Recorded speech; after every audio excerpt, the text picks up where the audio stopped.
Assalamualaikum warahmatullahi wabarakatuh. Salam sejahtera untuk kita semua. Nama saya Anissa Nur Fadilah, NIM 2213010073 dari Fakultas Peternakan, Kelautan, dan Perikanan, Program Studi Budidaya Perairan. Di sini saya akan menjelaskan tentang yang pertama, implementasikan fungsi tanda baca dalam kalimat. A. Tanda titik koma. Tanda titik koma dapat dipakai untuk memisahkan bagian-bagian kalimat yang sejenis dan setara. Contohnya, hujan makin deras. Tanda titik koma, ayah belum juga pulang. Yang kedua, tanda titik dua. Tanda titik dua dapat dipakai pada akhir suatu pertanyaan lengkap jika diikuti rangkaian atau perincian. Contohnya, kita sudah memesan perabot rumah tangga, titik dua, kursi, meja, dan lemari. C. Tanda elipsis. Tanda elipsis dipakai untuk menunjukkan bahwa dalam suatu kalimat atau kutipan ada bagian yang dihilangkan.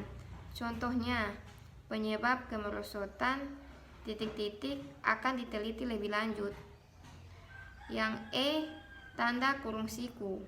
Tanda kurung siku digunakan untuk mengapit huruf, kata, atau kelompok kata sebagai koreksi atau tambahan atas kesalahan atau kekurangan dalam naskah asli yang ditulis orang lain. Contohnya, ulang tahun Proklamasi Kemerdekaan Republik Indonesia dirayakan secara khidmat. Tanda kurung siku terdapat pada Proklamasi Kemerdekaan. Yang F. Tanda garis miring. Tanda garis miring dipakai sebagai pengganti kata dan atau serta setiap. Contohnya, mahasiswa atau mahasiswi sama dengan mahasiswa dan mahasiswi. G. Tanda baca apostrof. Tanda baca apostrof juga dipakai untuk menunjukkan penghilangan bagian kata atau angka dalam tahun. Contohnya, 19 Desember 22 dalam kurung 22 sama dengan 2022. Nomor 2. Yang kedua, implementasikan penggunaan huruf kapital dan huruf miring serta berikan contohnya.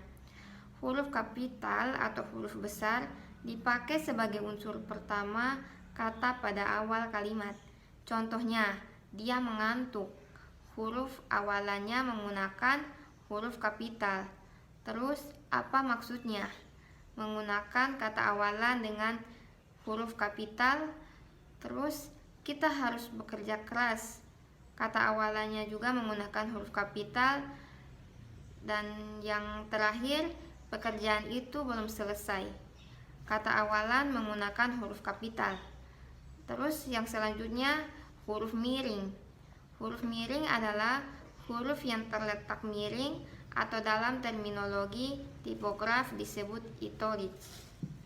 Contohnya, buku cerita yang dibelikan ayah tadi siang berjudul Si Kancil dan Buaya. Yang kedua, kami diwajibkan menggunakan seragam batik setiap hari Rabu dan seragam putih di hari Jumat. Yang ketiga, setiap murid diwajibkan mengumpulkan tugas pada hari Senin. Yang keempat, laporan keuangan merupakan hasil akhir atau output dari proses akuntansi Sofyan Syafri.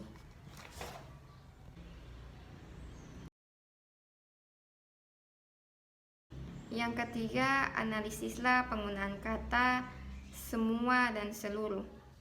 Semua digunakan apabila setiap anggota terkena atau termaksud dalam hitungan dan menekankan pada jumlah yang banyak.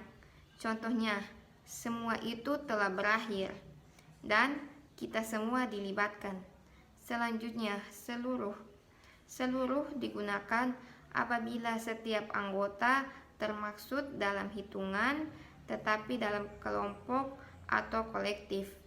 Contohnya, seluruh proses ini memerlukan waktu 2 jam dan menyenangkan bagi seluruh keluarga. Yang B, pertama adalah biasanya dipakai untuk mendefinisikan sesuatu yang mutlak. Contohnya, Dimas adalah anak kedua Pak Ahmad dan batik adalah kebudayaan Indonesia. Yang kedua, ialah. Ialah digunakan untuk penghubung di antara dua penggal kalimat yang menegaskan perincian atau penjelasan atas penggal yang pertama. Contohnya, pejabat yang akan membuka acara tersebut ialah Gubernur Jawa Barat dan acara berikut ialah pemaparan dan diskusi hasil penelitian. Yang ketiga, merupakan. Merupakan digunakan untuk mendefinisikan rupa atau bentuk. Contohnya, ia merupakan pedoman akhlak yang paling utama, dan doa merupakan pintu kebaikan yang sangat agung. Yang C, yaitu dan yakni. Menurut KBBI, kata yaitu dan yakni bersinonim, berfungsi sebagai penghubung yang menjelaskan rincian atau penguraian atau keterangan pada salah satu unsur kalimat. Contohnya, beberapa tempat liburan favoritnya yaitu pantai, pedesaan, dan pegunungan. Yang kedua, hadiah ini sangat istimewa karena pemberian seseorang yang istimewa pula, yakni ibuku. Sekian dari saya, terima kasih.